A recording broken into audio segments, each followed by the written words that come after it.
to Apothecary After Dark.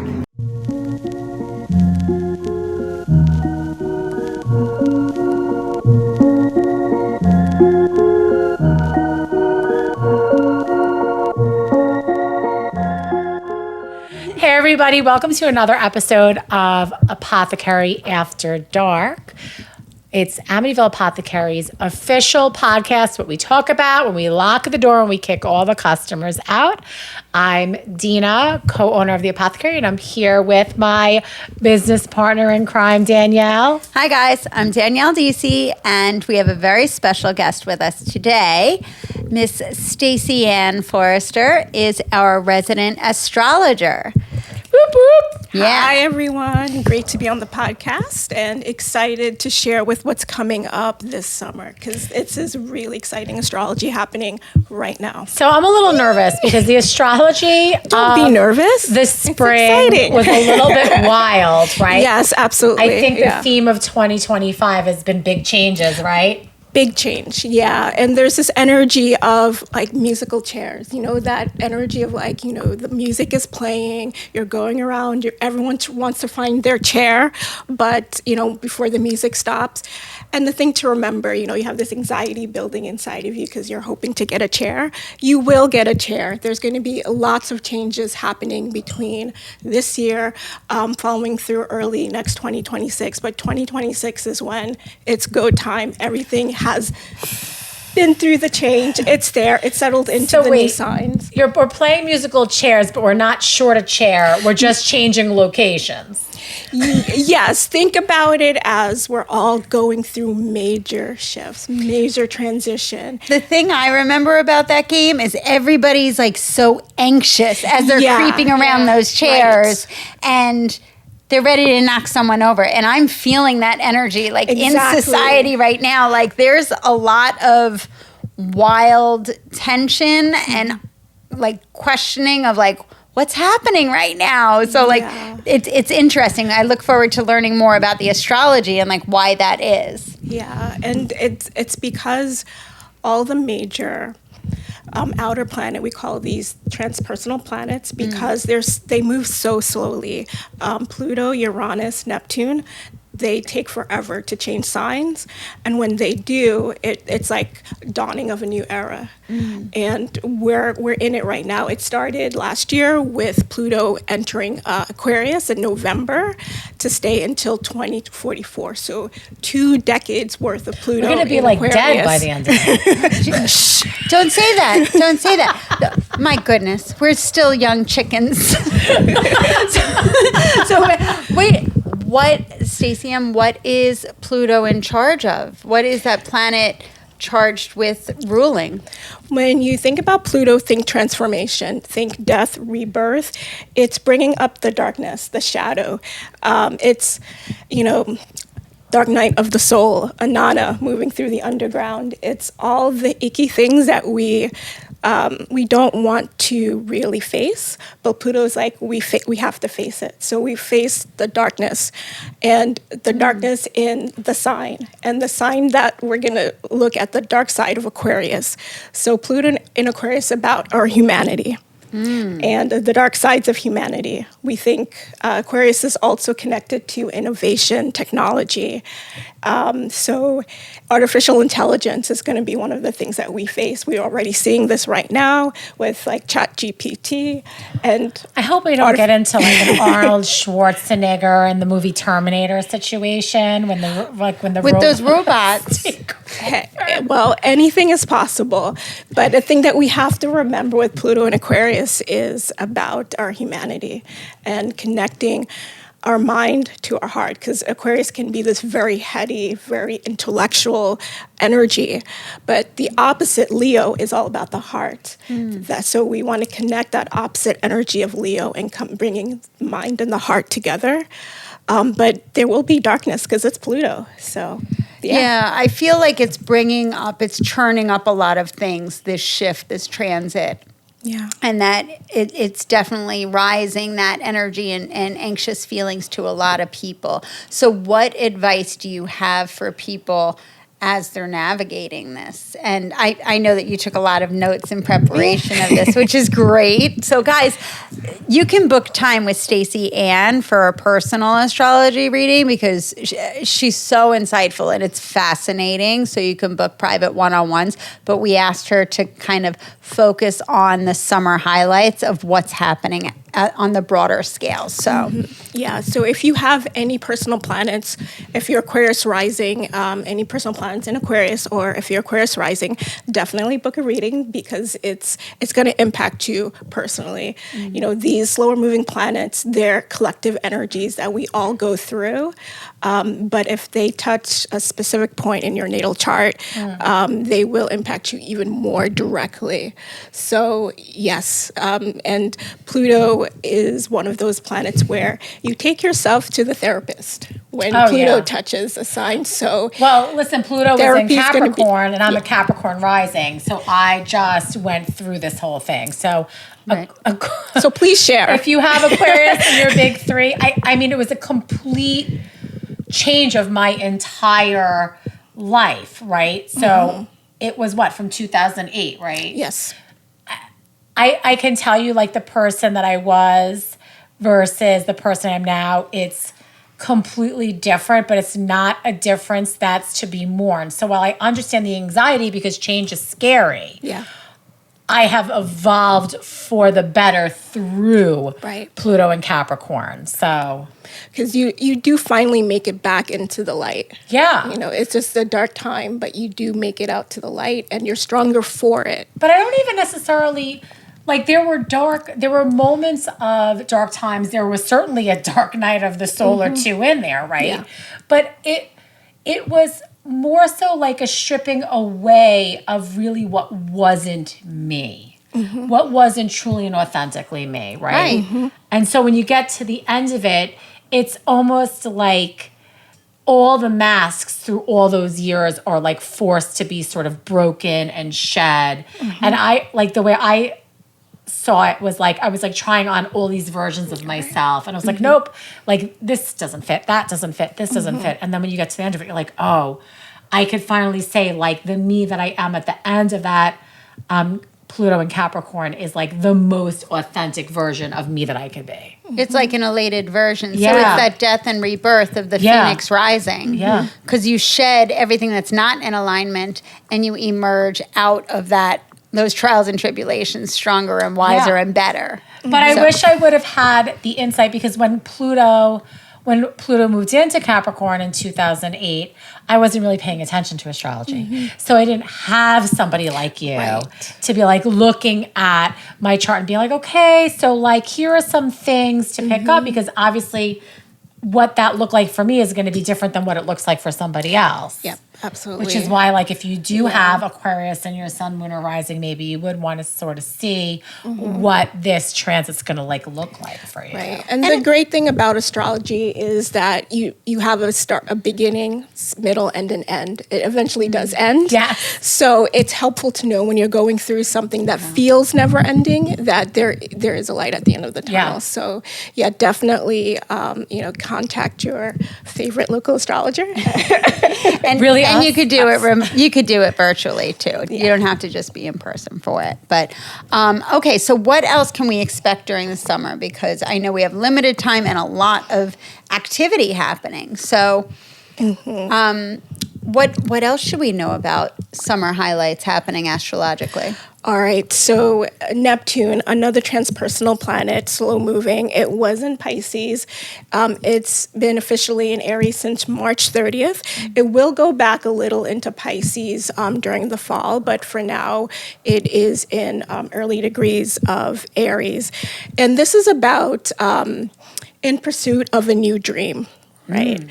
And so when you're Neptune in Aries is all about your agency. It's all about creating what you want for that new life. And, anything outdated, hopefully you've left that behind. Right. And hopefully there's a dream that you had when Neptune was in Pisces that you're going to now take forward when Neptune's in Aries to start doing the courageous act of moving towards that dream. And yeah, it won't be easy because like Neptune is about illusion, delusion, confusion.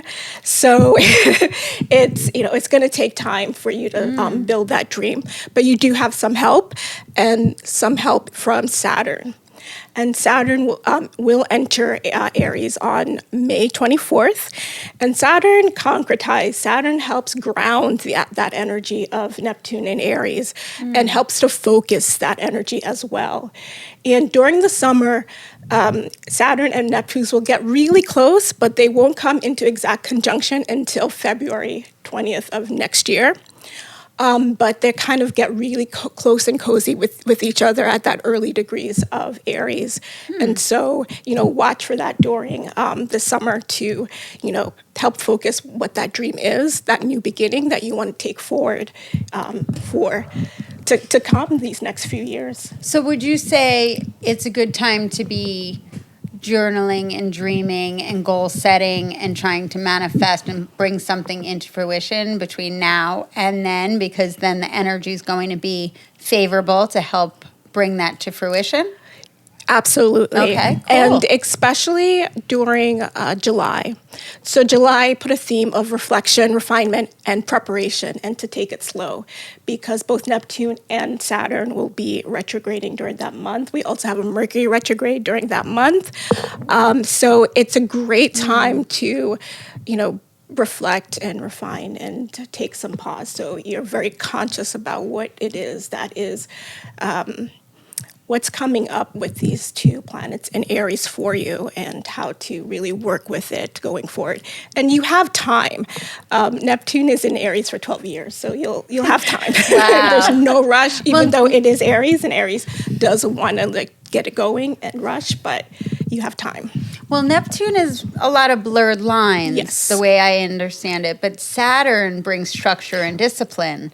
So them coming close together, I think that's interesting, because I think Saturn brings a structure or a little bit more support Absolutely. than you would normally have. So, and Aries is the fire starter, the real, the oomph that you need to help push it forward. So I think that's interesting. Mm-hmm. Yeah. So When Neptune starts doing things, whatever my chart is specifically, energetically, it comes through to me as static electricity. Like static. Just think of television. That's not static electricity, static on an old fashioned television. Yeah. So that confusion, it's not dreamy for me. It's more irritating. So, and it'll come out of nowhere where I'll feel it, and then I'll be like, what the hell is Neptune doing? I know this is the feeling of Neptune for me. Yeah. And it makes me cranky, I'm not going to lie. Yeah. It's a little cranky for me. But so we're gonna be doing some breathing exercises through this one, I think. Yeah, and I think Neptune's also great for creativity. So anything that you can do that's not so structured, it's great for play as well. Yeah. So create and play during this time. I think that's going to be really, really helpful. Don't try to control this energy, because it's very loosey-goosey. Okay. But yeah. Oh boy. Here we go. all right, what else should we expect over the summer months? All right, so I want to talk about Jupiter, our favorite, the benefic, good luck, expansion. So Jupiter is going to move into Cancer on June 9th. And Jupiter in Cancer, so you could count back 12 years ago and get that similar energy. And Jupiter in Cancer is all about emotional resonance and connecting to the people, places that feel really nourishing and good for you, and in a very expansive way. And how do we care for each other as a community, a human community? It's going to be some lovely energies because there's going to be a lot of fire energy and a lot of air, and Jupiter is going to be in this watery, emotional, intuitive, nurturing sign, so it's going to be quite different. But it's helping us kind of get our emotions on track, on board with what the new thing is going to be with Neptune and Aries. So, sometimes you get full of feelings and then feelings get you stuck and then you can't move forward. Well, Jupiter in Cancer will help you sort through some of those feelings and work through them so that you could really move forward. As a Capricorn rising, Jupiter in Cancer terrifies me, actually. It's a lot of emotional mess is what I would consider that. Well, my rising, it could be. Yeah. My rising sign is Sagittarius, which is ruled by Jupiter. So I love that. I'm all about that. Emotions, I'm a lot of air and fire. So I'm comfortable in air and fire. It's the emotions that but I welcome that. I think that's nice. That'll help make it a little more comfortable and feel good. Yeah, in traditional astrology, Jupiter is exalted in Cancer. So it is a sign that Jupiter has affinity for. So, it could be more Jupiter in Cancer. So I do expect it to feel good, but if you're not used to all that feeling, it could feel messy. But we need to work with our emotions. We need to work with what makes us feel good. Yes, but I do need to remind people that just because you're feeling something doesn't mean everybody else needs to feel it too. And it also doesn't mean that your feeling is the only feeling that's being felt by everybody. So if you're, right? Because I think a lot of times when people have big feelings, they think their feeling is like the feeling that everybody's feeling.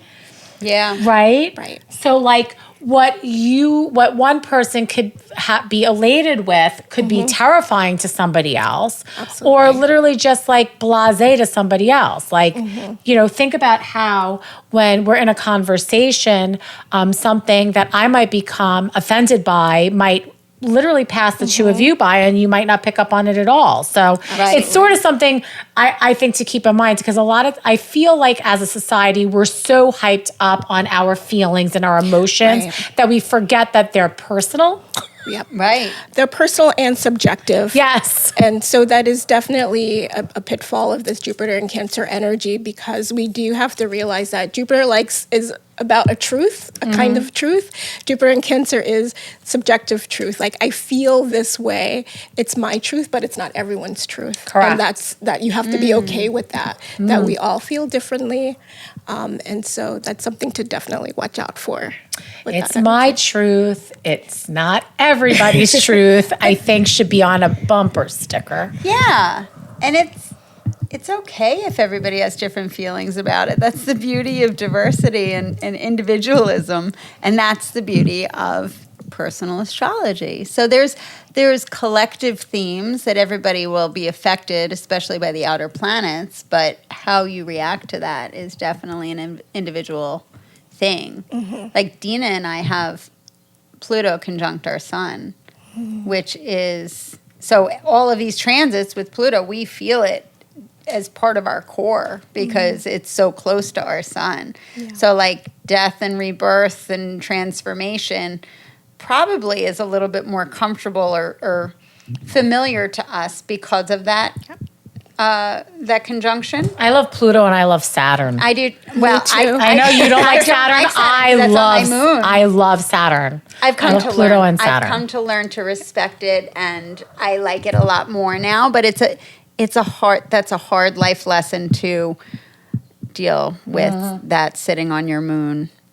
Yeah. So anyway, that's a different story for a different day. Let's. That's wonderful that you shared that, because that is true. Our charts tell us what is easier for us, what's more familiar for us, and so Plutonic energy is easier, more familiar for you, and someone else who has Pluto not touching anything really in their chart, they might have a harder time with that energy. Yeah. So it could be very scary and intimidating and overwhelming for them. So it's interesting. Yeah, very. And so one last thing that I want to talk about is another outer planet changing signs, and that's Uranus. Okay. And Uranus will enter Gemini on July 7th, and it's a fundamental disruption in how we receive information, the types of information that we receive. And so, Uranus is shock and awe. It's surprising energy. Oh, boy. It's breakthrough. And so breakthroughs in how we receive information, how we communicate. So everything that has to do with Gemini. Throughout history, our country hasn't done so well with this energy, Uranus and Gemini, but we will see. We'll hope for the best with this energy. But personally, it's definitely a great energy to work with, and one that will fuel that Neptune and Saturn energy in Aries as well. Okay. And then summer So wait, solstice. I gotta ask. Yeah, go ahead. Ask. Go for You it. can't Yeah. say historically our country doesn't do well with this Dina's a energy. huge history buff. And Let's go there. Give us the We tea. only have like 5 minutes, but still. But seriously, I need to know a a little. Give me a little sprinkling of historically what's So happened. historically, when Uranus has been in Gemini, we've been at war. So think about the world wars, and that's typically what I'm referring to around boy. that. Revolutions.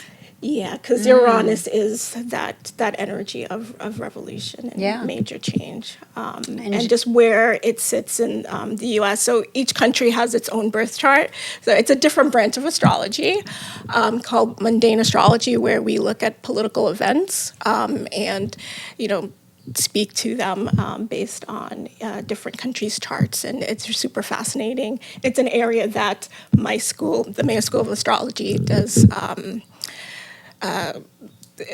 They do a lot of work in that area, so it's really interesting, and I love history as well. So, And Gemini is thought and communication. So definitely there's a lot of revolution happening in terms of there's disruption in the way that we communicate, in the way that we interact with each other, with social media, across political lines, across social interaction lines, friendship. So I think it's probably going to be witnessed across many different aspects of society at large, right? Not just politically, but also just societally. yes, absolutely. Interesting. All right, well, yay. Tread lightly, my friends. All right. So Yeah, in closing, are there any other final tips or words of advice that you want to highlight or share with our listeners? I would say, it's exciting. These are exciting times. These are major eras of change, and we've done this before. We've been here before, and just I think that the more we could approach things in a very positive way, the more we could look at what we're doing ourselves and work on our own personal issues. We could, make this really transformational. So this summer it's a big one. It's not something to take lightly, but it's not scary. It's exciting. I think that's great. Guys, for those of you that are interested in learning more, I highly recommend booking an appointment with Stacyann. It can be virtual, it can be in person. Stacyann will dive into your natal chart and glean your strengths, potential challenges, personality indicators. You can articulate it better. But Dina and I were blown away. We individually had our charts read, and what she was able to glean was fascinating and empowering and enlightening. So right now we currently have twice a month dates that you can book private appointments. And if neither of those dates work for you, please reach out and we can look to try to accommodate a different time. But it's just really empowering and insightful. So make the most of the summer and just listen, right? Yeah. Take it easy. Yeah. Like it's big changes, but like Danielle has always said, like you don't have to boil the ocean. And remember to breathe and drink your water. Yeah. Hydration always helps. And you can only control what's in your personal power to control. And then at a certain point, you got to like give it up to God and say like, all right, well, this is what I can do today, and tomorrow's going to be another day. So Right. we're just going to go step by step. And you know what's in your personal power to control? How you react to stuff. That's it. That's it. Absolutely. That's all we have. That's all we have. So, you guys, thank you so much for joining us today. Stacyann, thanks for coming and giving us the sort of look ahead on what to expect this summer. And we will see you guys. Make sure you follow us on all the social medias at Amityville Apothecary.